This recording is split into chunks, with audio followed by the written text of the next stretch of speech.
Hello दोस्तों, welcome to 100 days 100 movie explanation. आज हम बात करेंगे मूवी तेरी बातों में ऐसा उलझा जिया। इस मूवी की स्टोरी काफी इंटरेस्टिंग है दोस्तों। मूवी की स्टार्टिंग होती है शाहिद कपूर के साथ, जो आर्यन नाम के रोबोटिक इंजीनियर के रोल में है। वो एक बुरा सपना देखता है जिसमें उसके घर वाले उसकी शादी एक रोबोट से करवा देते हैं। दरअसल आर्यन अपने माँ बाप का इकलौता बेटा है और वो अभी शादी नहीं करना चाहता, लेकिन उसके परिवार वाले उस पर दबाव डाल रहे थे। आर्यन को अपनी लाइफ में परफेक्ट लाइफ पार्टनर चाहिए होता है, लेकिन उसे ऐसा अभी तक कोई मिला नहीं, इसलिए वो कुंवारा है। आर्यन मुंबई में एक रोबोटिक्स कंपनी में काम करता है जिसकी हेड उसकी मौसी उर्मिला होती है, जो यूएसए से सब ऑपरेट करती है।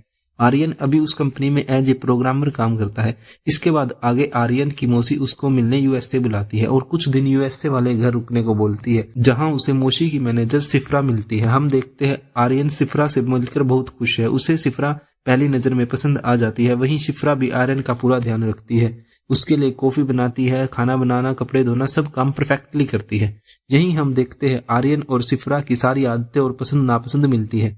जो चीज खाने में आर्यन को पसंद होती है वही सिफ्रा को होती है। जहां आर्यन को घूमना पसंद है, सिफ्रा को भी वहीं घूमना पसंद है। जब आर्यन तेज बाइक चलाता है तब भी सिफ्रा को कोई दिक्कत नहीं होती, ना ही उसे डर लगता। इन सब से आर्यन सिफ्रा को बहुत पसंद करने लगता है।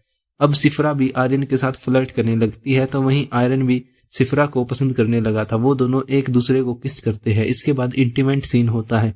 अब सिफ्रा रात को आर्यन से कहती है कि उसकी बैटरी लो है, इसलिए उसे अपने रूम में जाना होगा, लेकिन आर्यन को लगता है सिफ्रा मजाक कर रही है, इसलिए वह उसके साथ फिर से रोमांस करने लग जाता है।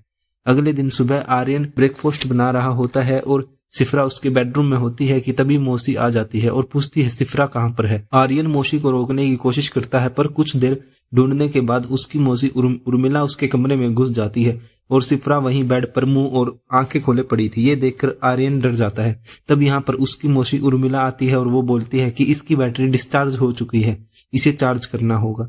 तब वो यहाँ पर सिफ्रा को चार्ज पर लगा देती है और फिर सिफ्रा जो है वो धीरे धीरे होकर चार्ज होने लगती है।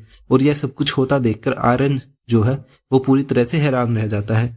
अब यह सब सुनने के बाद उसे झटका लगता है, क्योंकि उसे पता ही नहीं था जिस लड़की से उसे प्यार हो गया है वह इंसान नहीं बल्कि रोबोट है। आयरन समझ जाता है कि उसकी मासी ने जानबूझकर उसे यहाँ पर बुलाया था, क्योंकि वह अपने रोबोट की टेस्टिंग करना चाहती थी और इसलिए उसने आर्यन को यूज किया। अब आर्यन अपनी मासी से काफी नाराज होता है और उसकी मासी उसे समझाती है कि वह बस देखना चाहती थी कि उसके रोबोट में कोई कमी तो नहीं। अब यह सुनकर आर्यन समझ जाता है कि सिप्रा उसका इतना ध्यान क्यों रख रही थी, क्योंकि यह सब उसके अंदर प्रोग्राम किया गया था।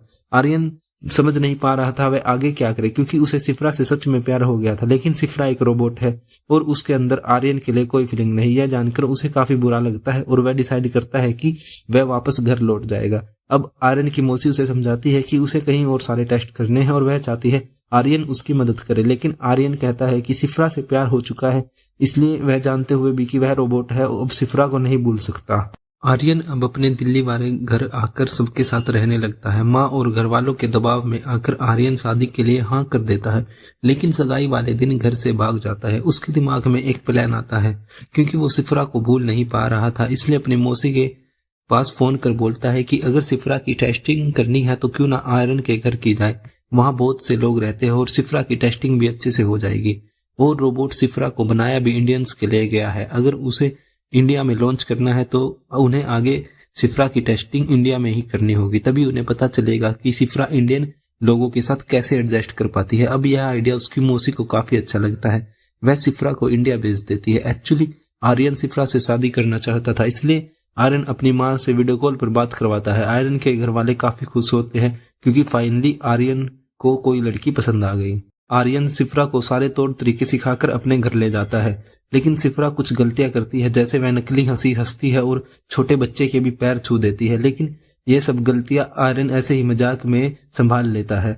वह अपनी पूरी फैमिली का कैरेक्टर के बारे में सबको बता देता है। अब सिफ्रा आर्यन की फैमिली के साथ रहने लगती है और सभी को सिफ्रा बहुत ज्यादा पसंद आती है, क्योंकि जब खाना बनाने की बारी आती है तो हम देखते हैं सिफ्रा जो है वह दोनों हाथों से खाना बना रही थी। अब क्योंकि वह एक रोबोट है, इसलिए वह आराम से 4 घंटे के खाने को सिर्फ आधे घंटे में कंप्लीट। सिफ्रा अब आर्यन के घर वालों को खूब पसंद आने लगती है। अब आर्यन की फैमिली सिफ्रा की फैमिली के बारे में पूछती है तो आर्यन बहाना बनाता है कि सिफ्रा अनाथ है। ये सुन आर्यन की माँ जल्द ही सिफ्रा और उसकी शादी करने को बोलती है, जिसके बाद एंगेजमेंट की तैयारी हो जाती है। वहीं आर्यन की माँ आर्यन की मौसी को कॉल कर बताती है कि उसकी शादी शिफ्रा से होने वाली है। अब यह सुनने के बाद आर्यन की मौसी काफी शौक होती है। वह आर्यन को समझाती है कि यह सब न करे, लेकिन आर्यन कहता है कि वह शिफ्रा से बहुत सच्चा प्यार करता है और वह चाहता है कि वह बस उसके साथ रहे। इसलिए यह सुनने के बाद उसकी मौसी उसे समझाने की कोशिश करती है कि शिफ्रा बस एक रोबोट है, लेकिन आर्यन उनकी बात नहीं सुनता और शादी की तैयारी में लग जाता है। अब उन दोनों की एंगेजमेंट की डेट फाइनल हो चुकी है। शिफ्रा भी उसके लिए तैयार हो जाती है। आर्यन शिफ्रा को शादी के लिए प्रपोज करता है और शिफ्रा उससे पूछती है क्या कभी रोबोट और इंसान की शादी हो सकती है।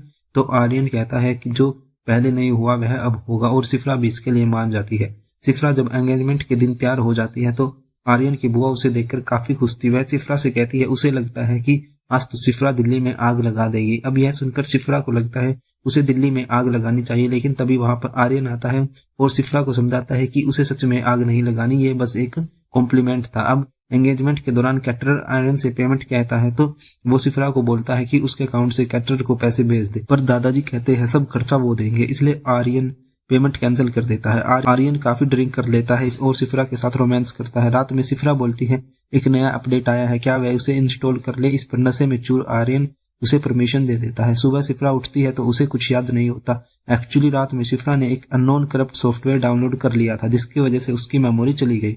आर्यन मौसी से बात करता है तो वो कहता है कि वो कुछ देर इंतजार करे, शिफ्रा की बैकअप मेमोरी बेचती है तब तक उसे संभाल ले। आर्यन जैसे तैसे उसे संभालता है और मेमोरी बैकअप आने के बाद शिफ्रा में इंस्टॉल कर रिलैक्स होता है। वह शिफ्रा को चार्जिंग पर लगाकर चला जाता है कि आर्यन का कजन खिड़की से शिफ्रा को चार्ज होते हुए देख लेता है और वो पूछता है क्या वो रोबोट है, तो शिफ्रा कहती है हाँ वो रोबोट है। आर्यन के कजन को शिफ्रा अच्छी लगती है इसलिए वो उससे किस की कोशिश करता है कि तभी आर्यन वहां आ जाता है और कजन को बहुत मारता है और छत से उल्टा लटका कर बोलता है अगर उसने किसी को शिफ्रा के बारे में बताया तो वह उसे छत से फेंकवा देगा। अब वह लड़का दोनों से माफी मांगता है और वादा करता है कि वह इसके बारे में किसी को कुछ नहीं बताएगा, जिसके बाद वह लड़का वहां से चला जाता है। लेकिन आर्यन इस बात से काफी नाराज था। शिफ्रा आर्यन के एक्सप्रेशन को देखकर समझ जाती है और वो उसे हक करके मना लेती है। अब शादी के अन्य फंक्शन शुरू होते हैं। शिफ्रा की बुआ उसे धक धक गाने पर नाचने को कहती है, पर आर्यन की माँ उसे ऐसा करने से मना कर देती है। तभी फंक्शन के बीच में दादाजी की तबीयत खराब हो जाती है। आर्यन शिफ्रा को नजदीकी हॉस्पिटल में जाने का कमांड देता है, पर शिफ्रा एनालाइज कर गलती से पशुओं के अस्पताल चली जाती है। तब आर्यन ड्राइव करता है और दादाजी को सही अस्पताल लेकर आता है। वहां डॉक्टर बताते हैं कि घबराने की बात नहीं है, सब ठीक है, और दादाजी आर्यन को बुलाकर कहते हैं कि शादी की तैयारियां शुरू की जाए। अब शादी का दिन आता है। शिफ्रा खुद को तैयार होकर चार्ज लगाती है, लेकिन तभी घर की लाइट में कुछ खराबी आती है जिसकी वजह से शिफ्रा को शॉर्ट सर्किट लगता है और उसका मदरबोर्ड खराब हो जाता है। वो अजीब सा बिहेवियर करने लगती है और घर से कहीं बाहर निकल जाती है। उधर जब आर्यन को पता चलता है शिफ्रा घर नहीं है तो वो काफी परेशान हो जाता है और हर जगह ढूंढता है। वो अपनी मौसी को फोन पर बताता है। उसकी मौसी शिफ्रा को ट्रैक नहीं कर पाती क्योंकि उसका मदरबोर्ड खराब हो चुका था। अब अगले सीन में दिखाया गया है शिफ्रा आर्यन की कंप्लेन लिखवाने गई है क्योंकि आर्यन ने उसका टमाटर खा लिया था। आर्यन के पास मुर्तब पुलिस से फोन आता है जो कहते हैं कि शिफ्रा उन्हें पागल लगी क्योंकि उन्होंने इस नंबर के मालिक के खिलाफ टमाटर चोरी की रिपोर्ट करवाई है। अब शिफ्रा कैटरर के 4 लाख का पेमेंट कर देती है, जिससे आर्यन समझ जाता है कि शिफ्रा वो सब काम पूरे कर रही है जो इनकम्प्लीट है या जिन्हें कैंसिल कर दिया गया। वो वापिस शादी के मंडप आकर अपनी बुआ को 2 थप्पड़ मारती है क्योंकि वो बकवास कर रही थी और उसके बाद धक धक गाने पर अश्लील डांस करती है। इसके बाद आर्यन शिफ्रा को रोकने की कोशिश करता है पर वो आर्यन को भी चोट पहुंचा देती है। वो पड़ोस वाले कजन को उठाकर उसके पीछे पड़ जाती है और उस लड़के को ऊपर खींच कर ले जाती है और ऊपर से नीचे फेंक देती है, लेकिन उस लड़के की जान बच जाती है क्योंकि नीचे सोफा था। जिसके बाद शिफ्रा को याद आता है कि बुआ जी ने कहा था आज वह पूरी दिल्ली में आग लगा देगी। अब यह याद आते ही शिफ्रा हर जगह आग लगाने लगती है क्योंकि आज पूरी दिल्ली को आग लगानी थी। यह देखकर आर्यन समझ जाता है शिफ्रा अब कितनी खतरनाक हो चुकी है। वह शिफ्रा को ऑफ करने की कोशिश करता है लेकिन ऐसा कुछ भी नहीं हो रहा था। इससे आर्यन को काफी गुस्सा आता है और वो एक तलवार लेकर शिफ्रा पर वार करता है। उसे मारते टाइम आर्यन को काफी दर्द हो रहा था। तलवार के वार से शिफ्रा की स्किन दिखने लगती है और सभी घर वालों को सच्चाई का पता चल जाता है। आर्यन शिफ्रा को डिस्ट्रॉय कर देता है। अब सीन कुछ महीनों बाद का है। उर्मिला एक एग्जीबिशन में नए रोबोट लॉन्च करती है। वो शिफ्रा का वर्जन 2.0 लॉन्च करती है। आर्यन भी वही होता है। उसे एक लड़की जो जानवी कपूर है कॉफी डेट का पूछती है। आर्यन का दोस्त मोन्टू शिफ्रा को देखता है कि वो ज्वेलस फील कर रही थी। यह बात आर्यन को बताता है। आर्यन को भी यह बात सुनकर काफी शौक लगता है क्योंकि सिफ्रा की सारी मेमोरी उसने फॉर्मेट कर दी थी। फिर भी सिफ्रा ज्वेलश होने का एक्सप्रेशन क्यों दे रही है, जबकि सिफ्रा को तो आर्यन पसंद भी नहीं और ना ही उसे याद। इसी के साथ मूवी एंड हो जाती है। तो दोस्तों ये थी स्टोरी तेरी बातों में ऐसा उलझा जिया की। मूवी की बात करें तो इसकी स्टोरी ठीक ठाक है, एक्टर्स की एक्टिंग एवरेज है। कृति सेनन ने सिफ्रा के किरदार में अपना 100% देने की कोशिश की है। अगर रेटिंग की बात करें तो इसकी IMDb रेटिंग 7.2 है। मैं इस मूवी को 7.5 रेटिंग दूंगा। अब वीडियो को यही समाप्त करते हैं। अगर आपको वीडियो अच्छा लगा है तो चैनल को सब्सक्राइब करें और वीडियो को लाइक करें। मुझे नहीं पता भाई, वो सब्सक्राइब वाला बटन दब जाना चाहिए, चाहे उसके साथ डांडिया खेलो तुम या उस पर कूदो या गरबा खेलो, वो बटन दब जाना चाहिए बस। मिलते हैं तब तक के लिए नेक्स्ट वीडियो में। Bye bye guys.